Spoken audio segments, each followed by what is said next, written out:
오늘의 말씀 예레미야 50장 1절부터 10절 말씀. 하나님 아버지 감사합니다. 화요일 아침도 우리를 깨우셔서 주님의 말씀 앞에 나오게 하시니 감사합니다. 각처에서 말씀 앞에 엎드린 성도들에게 성령을 통해 하나님의 음성을 들려주옵소서.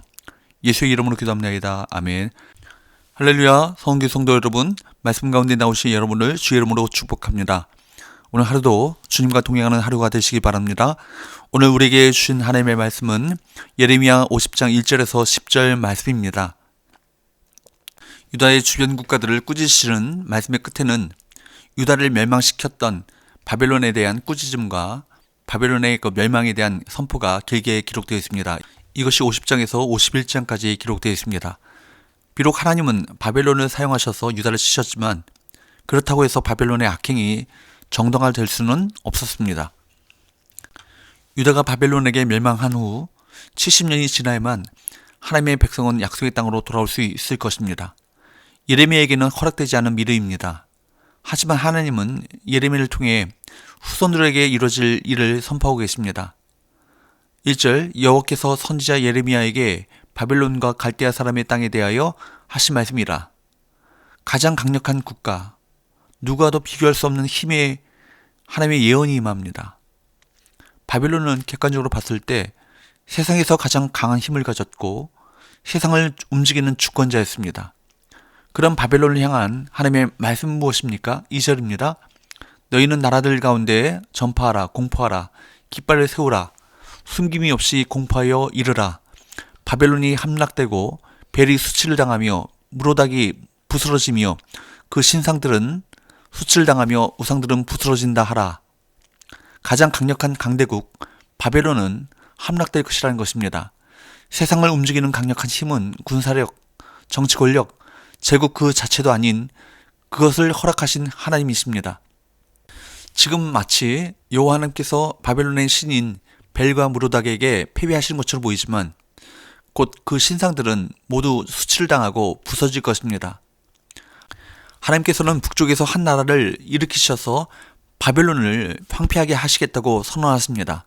3절 이는 한 나라가 북쪽에서 나와서 그를 쳐서 그 땅으로 황폐하게 하여 그 가운데 사는 자가 없게 할 것임이라. 사람이나 짐승이 다 도망할 것임이니라. 하나님께서 말씀하시는 북쪽의 한 나라는 누구입니까? 페르시아입니다. 역사적으로 보면 바벨론 남동쪽에 위치한 페르시아가 바벨론을 멸망시켰습니다. 페르시아는 BC 539년 바벨론 북쪽의 오피스에서 바벨론의 군대를 크게 이겼습니다. 이는 하나님의 말씀은 반드시 이루어진다는 것을 증명하는 하나님의 신뢰입니다. 사실 예레미야 당시에 바벨론이 그 당시에 최강대국이었던 바벨론이 멸망한다는 말을 한다면 누구라도 비웃었을 것입니다. 하지만 하나님은 반드시 그 말씀을 이루십니다. 제국의 멸망은 이스라엘의 회복으로 연결됩니다. 바벨론 제국의 심판과 멸망의 예언은 이스라엘 공동체에게 위로와 희망의 메시지가 아닐 수 없습니다. 왜냐하면 바벨론 제국이 망하고 나면 그곳에서 포로 생활을 하던 이스라엘 공동체는 자유와 해방을 얻을 수 있기 때문입니다. 우리 민족이 일본의 식민 지배를 받다가 일본이 전쟁에서 패함으로 식민 지배에서 해방된 것과 같습니다. 유다 민족은 자신을 멸망시킨 바벨론에게 스스로 복수하지는 않았지만 이방에 의해 이 바벨론 제국이 처참하게 무너지는 이 역사를 통해 하나님의 복수하심을 체험할 수 있었습니다. 하나님은 공의로 모든 죄악에 대해 공평하게 심판하셨지만 유다의 입장에서 보면 하나님께서 자신들의 원수를 대신 갚아주신 것이었습니다. 4절 여호와의 말씀이니라. 그날 그때 이스라엘 자손이 돌아오며 유다 자손도 함께 돌아오되 그들이 울면서 그 길을 가며 그의 하나님 여호와께 구할 것이며. 예레미야가 전망하는 이스라엘의 귀환은 기뻐 뛰는 모습이 아니라 울며 회개하고 하나님께 간구하는 모습으로 그려집니다. 5절 그들이 그 얼굴을 시온으로 향하여 그 길을 물으며 말하기를 너희는 오라 잊을 수 없는 영원한 언약으로 여호와와 연합하라 하리라. 회개함으로써 이스라엘과 유다는 언약을 새롭게 맺고 하나님과 연합할 수 있을 것입니다. 예레미야는 그들이 바벨론의 치하에서 돌아온다 해도 많은 고생을 겪으리라 전망하고 있습니다. 6절 말씀에 보게 되면 마치 출애굽 때 이스라엘 백성들이 40년 동안 광야를 헤매야 했던 것처럼 출 바벨론의 역사에서도 유다 백성들은 산과 언덕을 돌아다니며 힘든 시간을 보내야 할 것이며, 또 7절 말씀을 보게 되면 하나님 앞에서 저지른 죄악에 대한 대가로 여러 대적들로부터 공격당할 것입니다.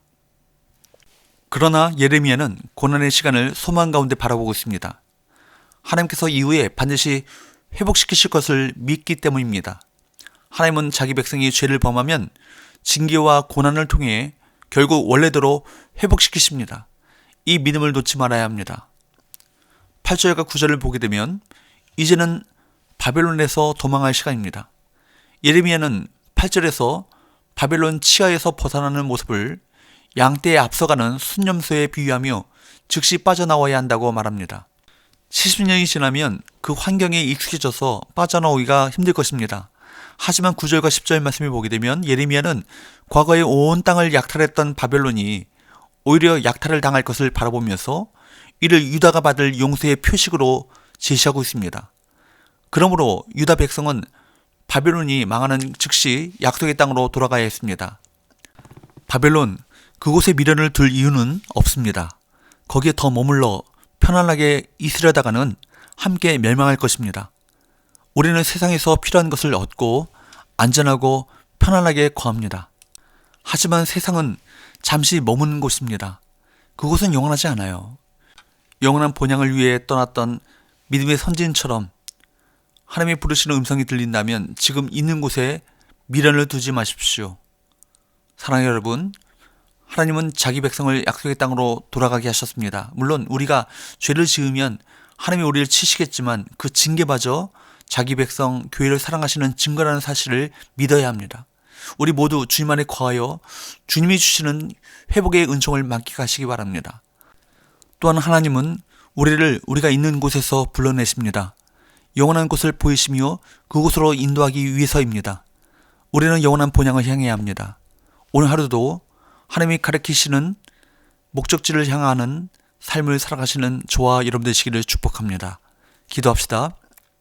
하나님 아버지, 우리를 영원한 하나님 나라를 소망하는 하나님의 백성으로 삼아주시니 감사합니다. 죄로 인해 고난당할 때마다 주님과의 언약이 영원함을 기억하게 하시고 그 영원한 언약을 신실히 지키시고 약속을 반드시 성취하시는 하나님의 은혜만을 붙잡게 하여 주옵소서.